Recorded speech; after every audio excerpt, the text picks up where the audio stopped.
फातिमा की रानी माँ, प्रभु यीशु की माँ, आसरा तू ही है माँ।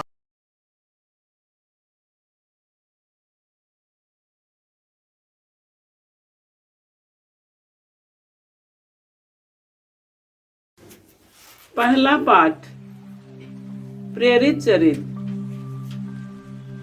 अध्याय 15 पद संख्याएं 7 से 21 तक। मेरा विचार यह है कि जो गैर यहूदी ईश्वर की ओर अभिमुख होते हैं उन पर अनावश्यक भार न डाला जाए।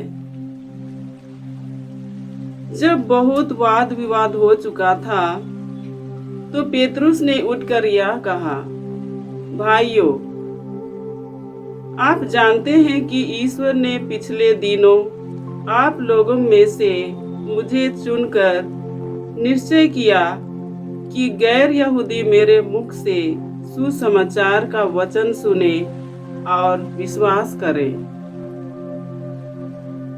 ईश्वर मनुष्य का हृदय जानता है। उसने उन लोगों को हमारे ही समान पवित्र आत्मा प्रदान किया।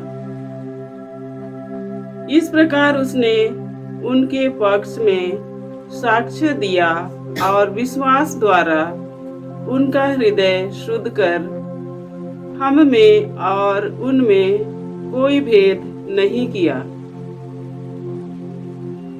जो जुआ ना तो हमारे पूर्वज ढोने में समर्थ थे और न हम उसे शिष्यों के कंधों पर लादकर आप लोग अब ईश्वर की परीक्षा क्यों लेते हैं। हमारा विश्वास तो यह है कि हम और वे भी प्रभु यीशु की कृपा द्वारा ही मुक्ति प्राप्त करेंगे।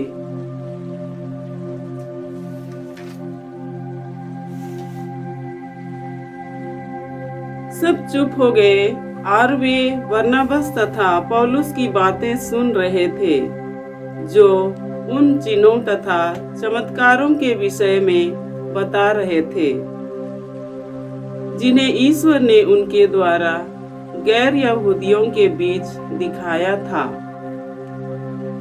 जब वे कह चुके थे तो याकूब बोला, भाइयों, मेरी बात सुनिए। सिमोन ने हमें बताया कि पिछले दिनों ईश्वर ने किस प्रकार गैर यहूदियों में से अपने लिए एक प्रजा चुनने की कृपा की है। यह नबियों की शिक्षा के अनुसार ही है, क्योंकि लिखा है, इसके बाद मैं लौटकर दाऊद का गिरा हुआ घर फिर ऊपर उठाऊंगा। मैं उसके खंडहरों का पुनर्निर्माण करूंगा और उसे फिर खड़ा करूंगा, जिससे मानव जाति के अन्य लोग अर्थात सभी राष्ट्र जिन्हें मैंने अपनाया है प्रभु की खोज में लगे रहें। जो ये कार्य संपन्न करता और प्राचीन काल से जानता है, वही प्रभु यह कहता है। इसलिए मेरा विचार यह है कि जो गैर यहूदी ईश्वर की ओर अभिमुख होते हैं उन पर अनावश्यक भार न लादा जाए, बल्कि पत्र लिखकर उन्हें आदेश दिया जाए कि वे देव मूर्तियों पर चढ़ाए हुए मांस से, व्यभिचार से, गला घोटे हुए पशुओं के मांस से और रक्त से परहेज करें, क्योंकि प्राचीन काल से नगर नगर में मूसा के प्रचारक विद्यमान हैं और उनकी संहिता प्रत्येक विश्राम दिवस को सभागृहों में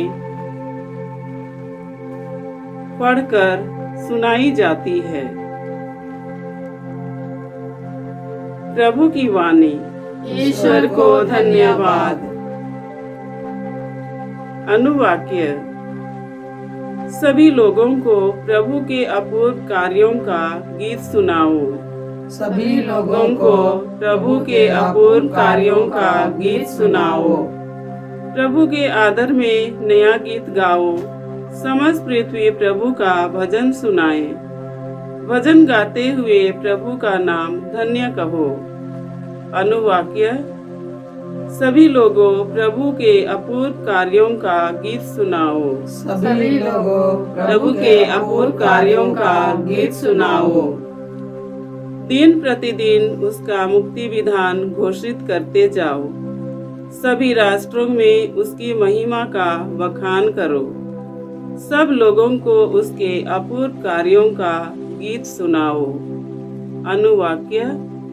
सभी लोगों को प्रभु के अपूर्व कार्य का गीत सुनाओ। सभी लोगों को प्रभु के अपूर्व कार्यों का गीत सुनाओ। राष्ट्रों को यह घोषित करो, प्रभु ही राजा है। उसी ने पृथ्वी का आधार सुदृढ़ बना दिया। वह न्यायपूर्वक सभी लोगों का न्याय करेगा। अनुवाक्य। सभी लोगों को प्रभु के अपूर्व कार्यों का गीत सुनाओ। सभी लोगों को प्रभु के अपूर्व कार्यों का गीत सुनाओ। जय घोष।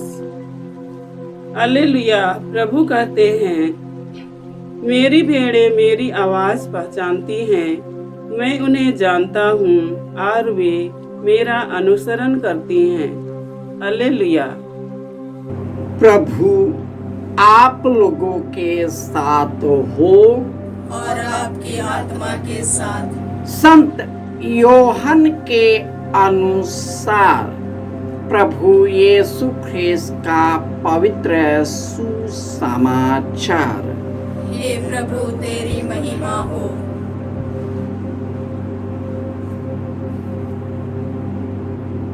अध्याय 15 पद संख्याएं 9 से 11।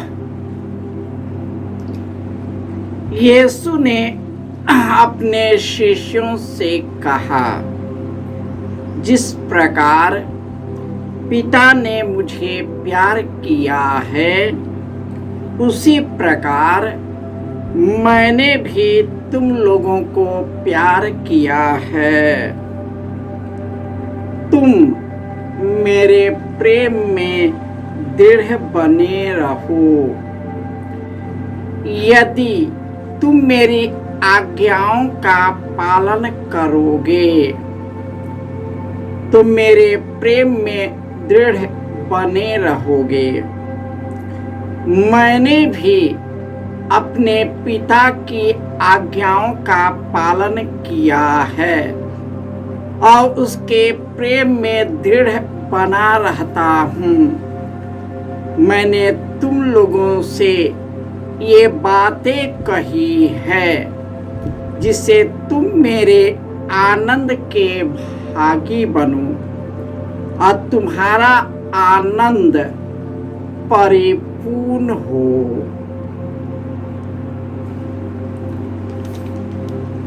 यह प्रभु यीशु का पवित्र सुसमाचार है। हे क्रिस्त तेरी स्तुति हो। ख्रिस्त में प्यारे भाइयों और बहनों, इस दुनिया का सुख और आनंद क्षण भंगुर है। वह अभी है और तुरंत ही मिट जाता है। लेकिन प्रभु यीशु का वचन जिसमें बना रहता है, वह सदा सर्वदा बना रहेगा। यीशु ने कहा, मैं भला गड़ेरिया हूँ।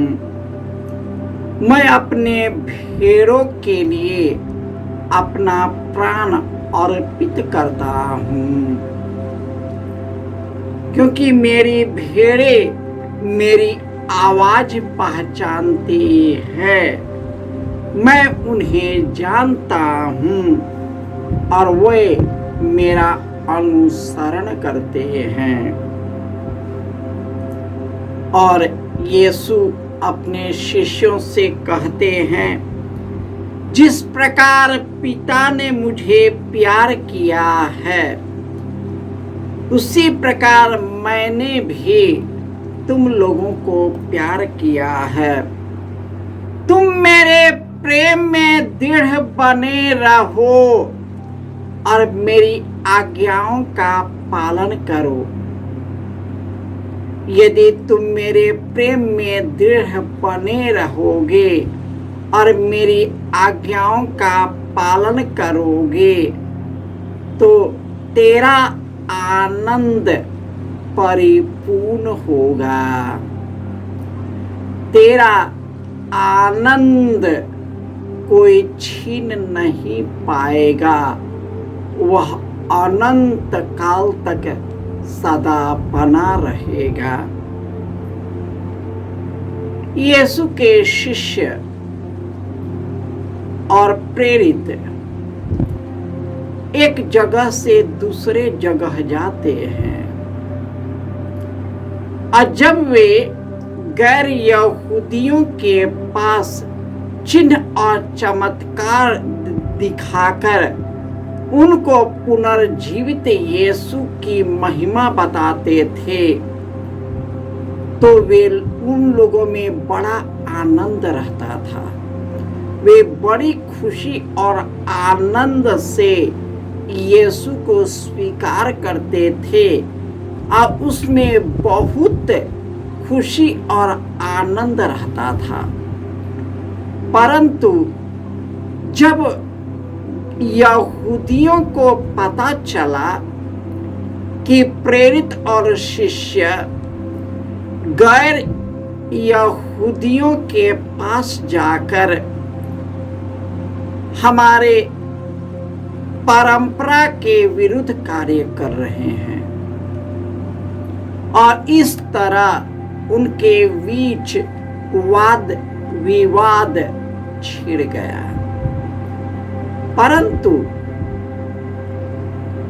पेत्रुस और अन्य शिष्य इस बात को बताते हैं कि ईश्वर ने इब्राहिम के द्वारा उन्होंने अपना प्रेम प्रदर्शित किया है,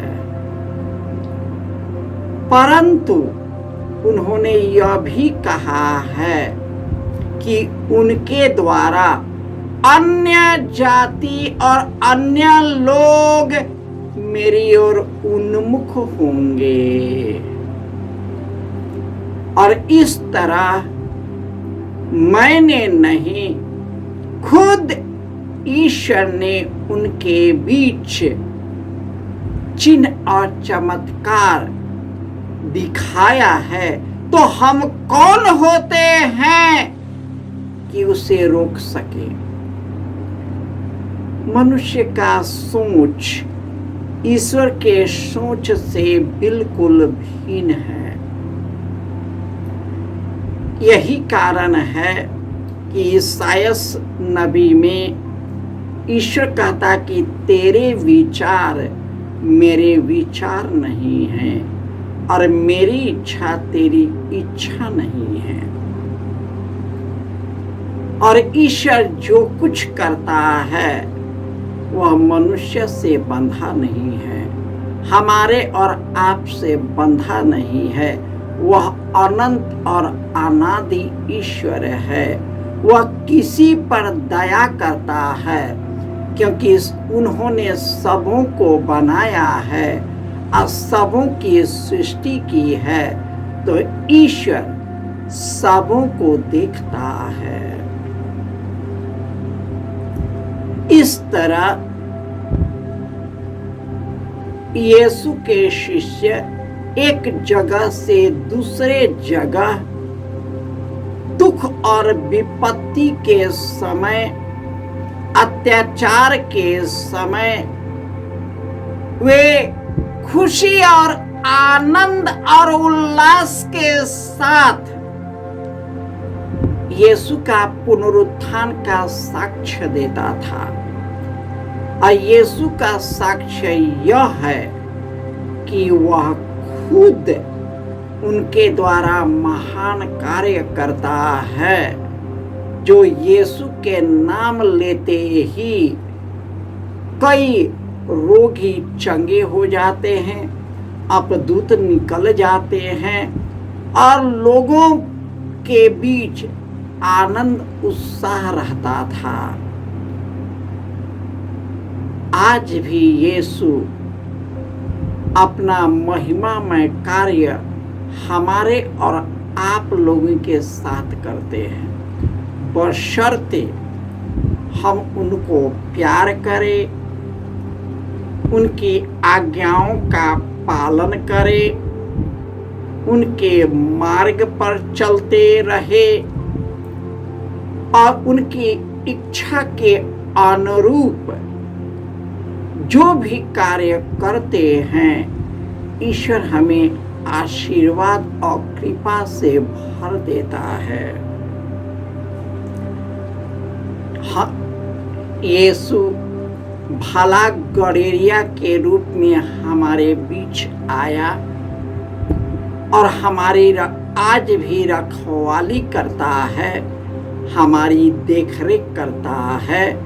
और जो भी उनकी वाणी को सुनकर उनका अनुकरण करता है, यीशु अपना महिमामय कार्य हमारे और आपके द्वारा करने लगते हैं। आइए पूर्ण रूपेण उन शिष्यों के जैसे हम भी यीशु का अनुकरण करें। जय यीशु।